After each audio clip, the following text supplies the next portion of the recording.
This is a Cincy fan talking with LP. You can catch me on Twitter. That's a Cincy fan talking. You say it like it sounds, just leave off the G. If you have ideas for the show, you can reach me at Cincy_fan talk at yahoo.com. If you have any suggestions for the show, make sure you leave them there. Who knows, you might find yourself as part of the show. Any feedback would be definitely appreciated. And also, make sure you hit the Linktree page that's on my Twitter. Make sure you click on that. You can find all the different ways to contact me there. Enjoy the show.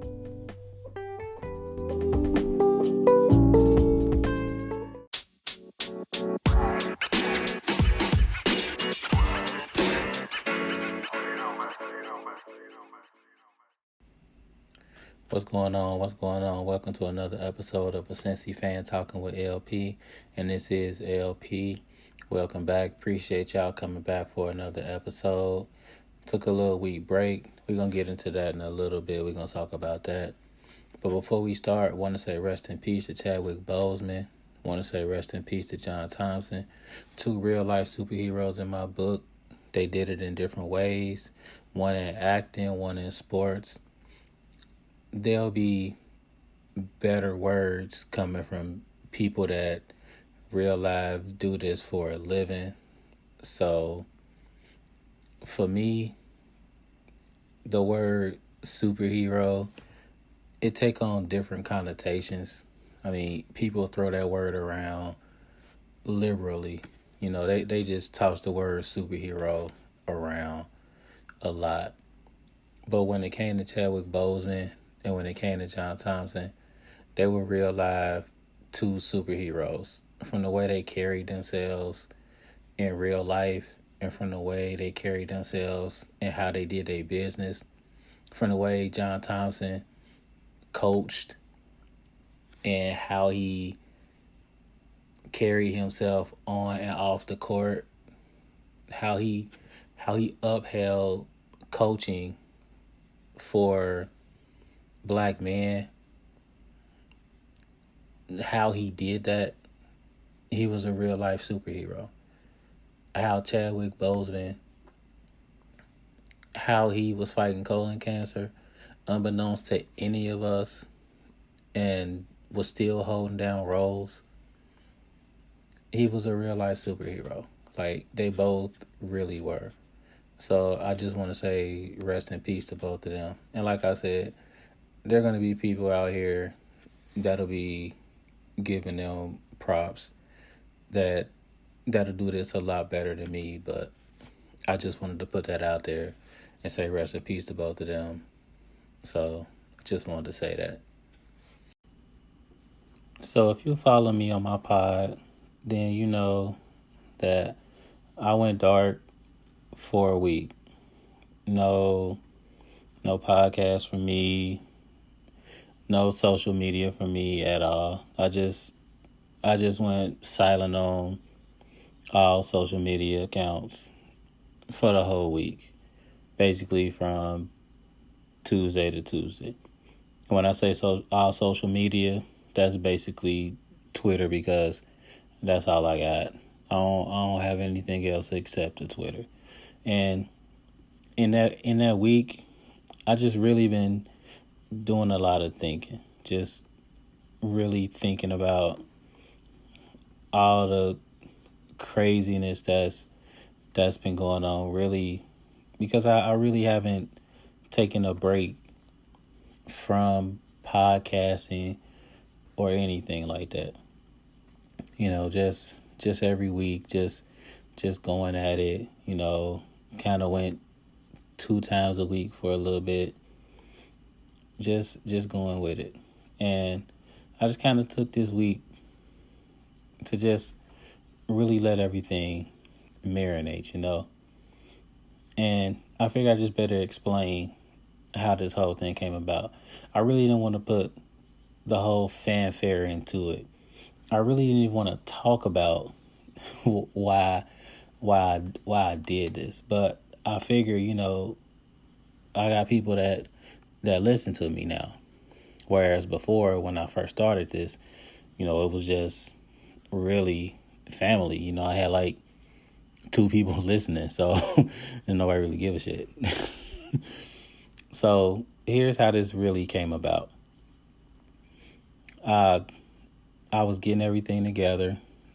I was I was literally, going through the whole process, which is really not much of a process for me.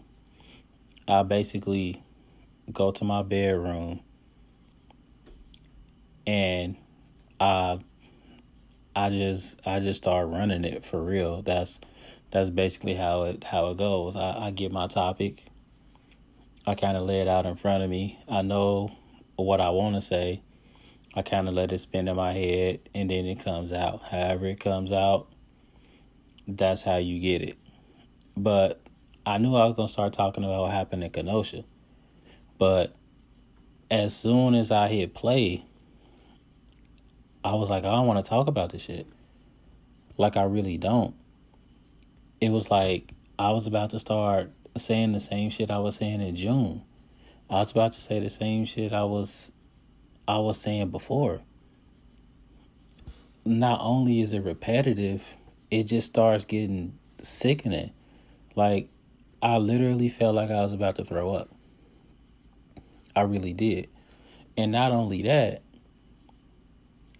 I felt like I didn't want to go to Twitter, post it, and then have to start reading people's tweets about, well, Black Lives Matter, but at the same time, we got people killing each other in Chicago, and, what about Portland?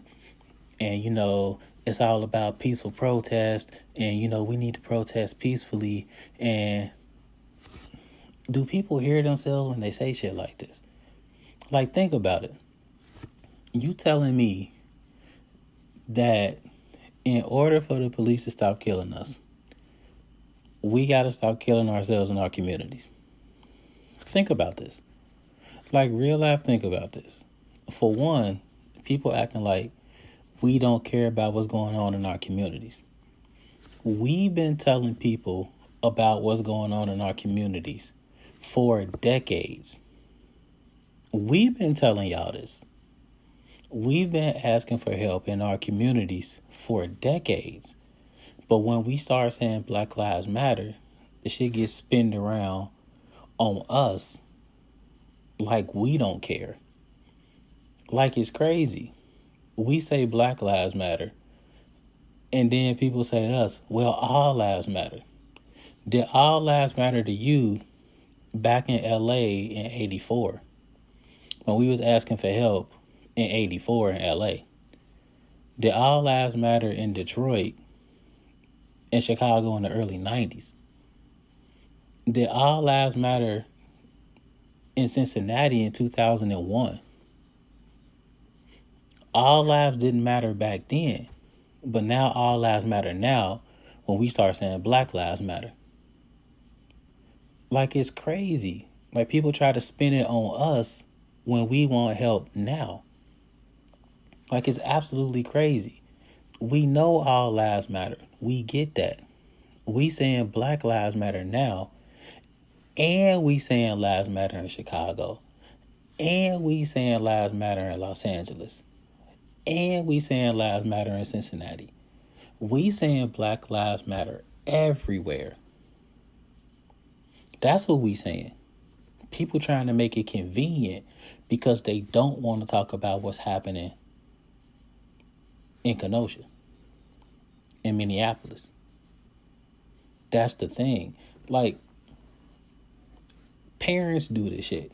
Like, but I'm a parent. I do this. When I want to distract my kid, when I don't want to give my kid, like, a sucker or something like that.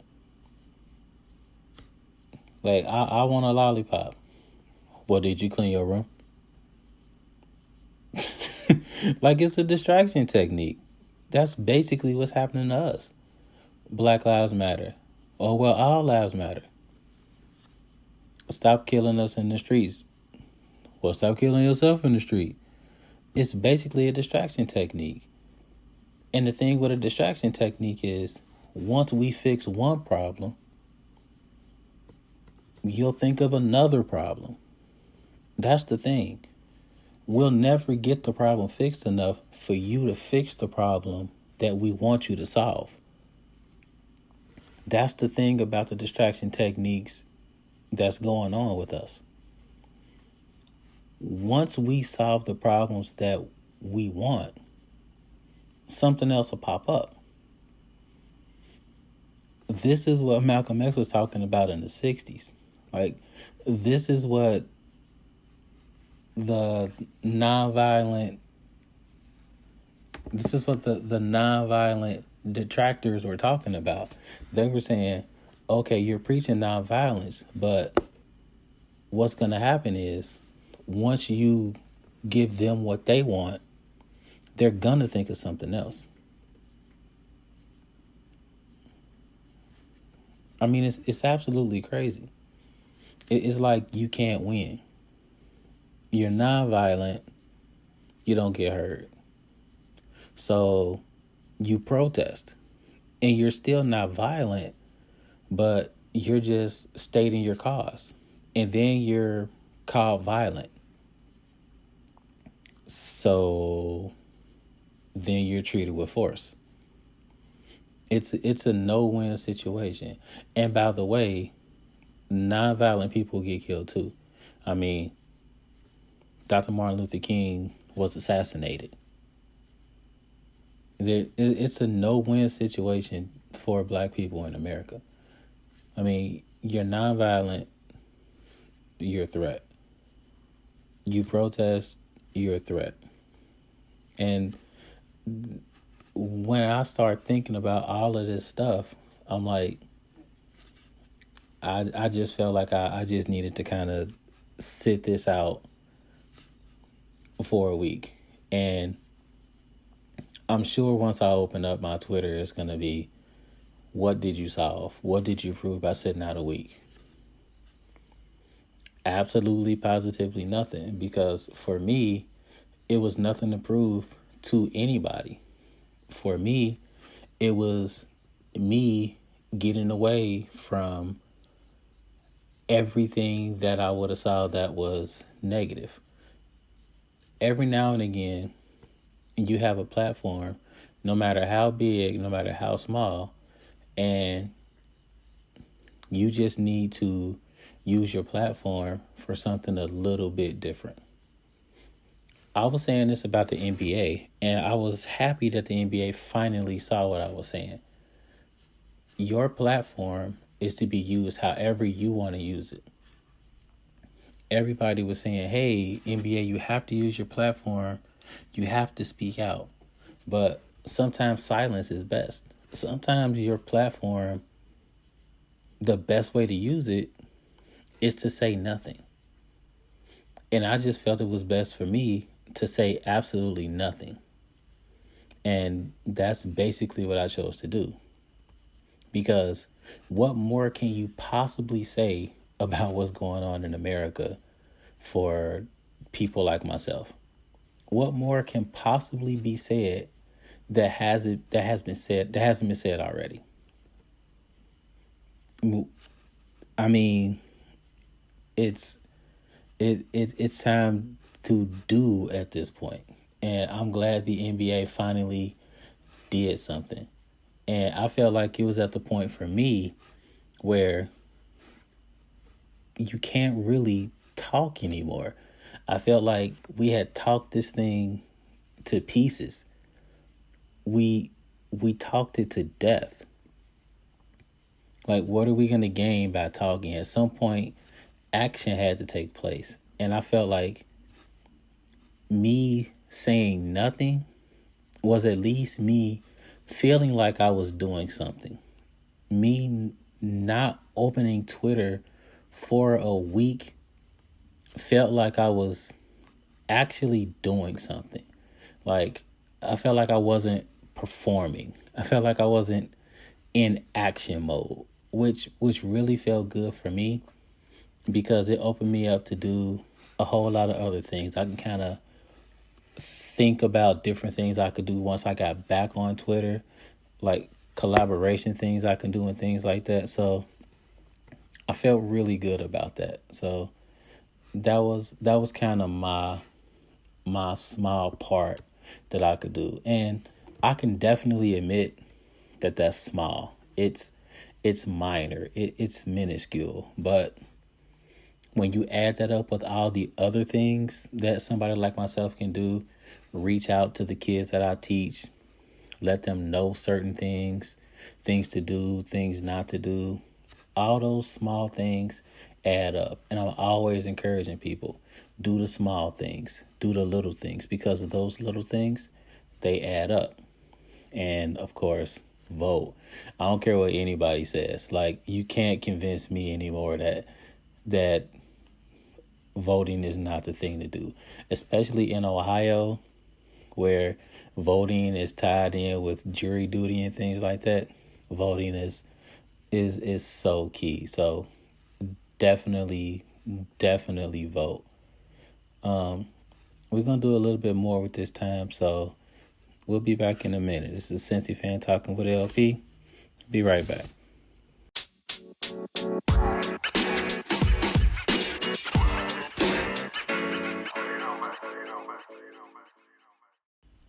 Welcome back to a Cincy Fan Talking with LP, and this is LP. Before we jump off into this next segment, shout out to my Twitter group. Love y'all to death. Appreciate all the love and support. Looking forward to chopping it up with y'all in the DMs. So definitely appreciate y'all 100%. Looking forward a little bit to jumping up into this 2K21 that's coming out on Friday. Can't say I'm looking forward to it 100% like I was normally with some of the other games. And I'll go ahead and tell you why. This game is looking exactly like last year's game. Exactly like last year's game. I don't know why they would do this. Now, there are a lot of people that are like, well, LP, you got to understand how gaming works. Since the PS5 is coming out, 2K21 is going to invest everything in the new game. So 2K21 is going to look different on the PS5 than it is on the PS4. I say bullshit to that. And here's why. At first, I was kind of like agreeing with this. It made sense. But then I started thinking about it. And here's what I came up with. You got to understand that people like me, I'll go ahead and buy the PS5, no problem. I mean, I got a career. Like, my wife has a career. I'll drop 400 or 500 on the PS5, no problem. Like, it won't hurt me at all. But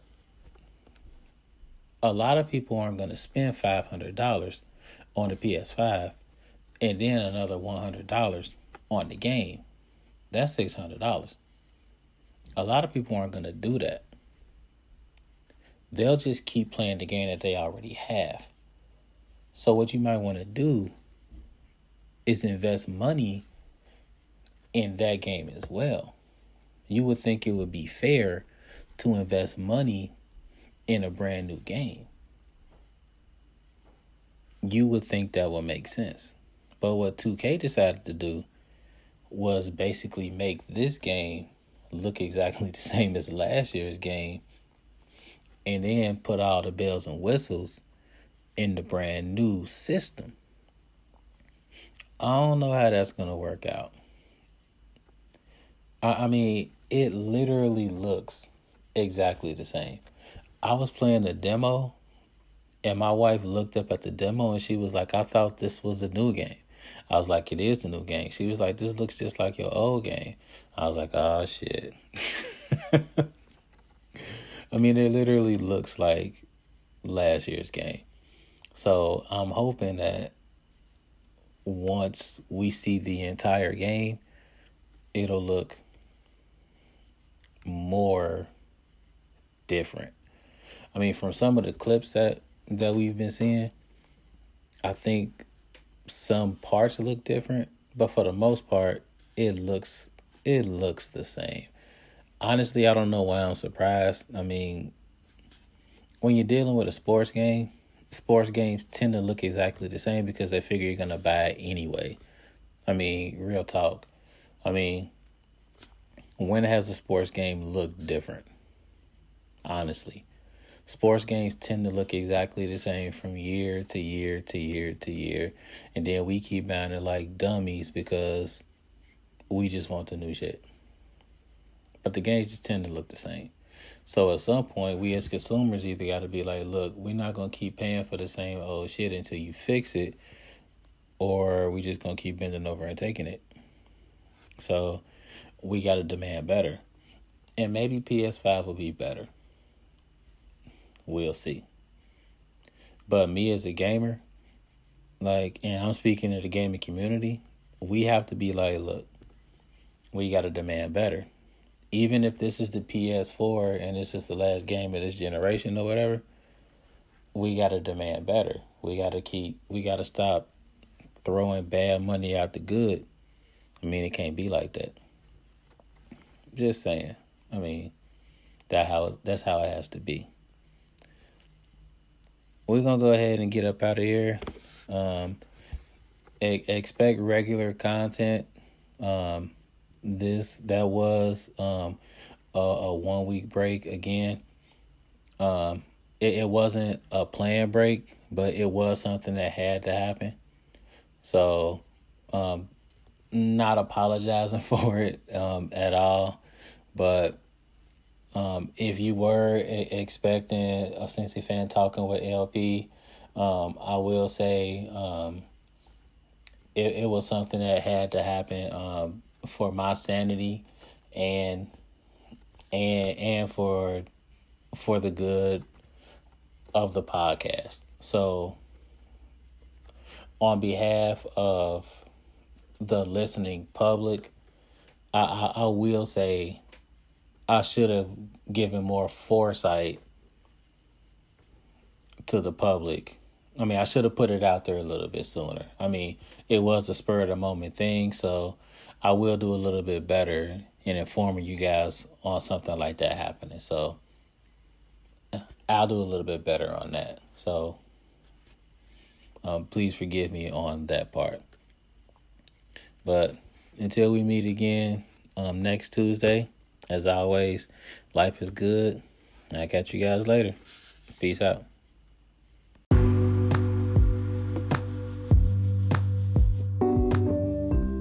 If you're not ready for the conversation to end, I'm not either. Make sure to catch me on Twitter. That's the Cincy Fan Talking. Leave off the G at the end of it, and we can keep the conversation going. Also, don't be afraid to hit that subscribe button so you can catch the next episodes. The episodes will drop every Tuesday. If there's a change in that, I'll make sure to let you know. Appreciate the support. As always, life is good.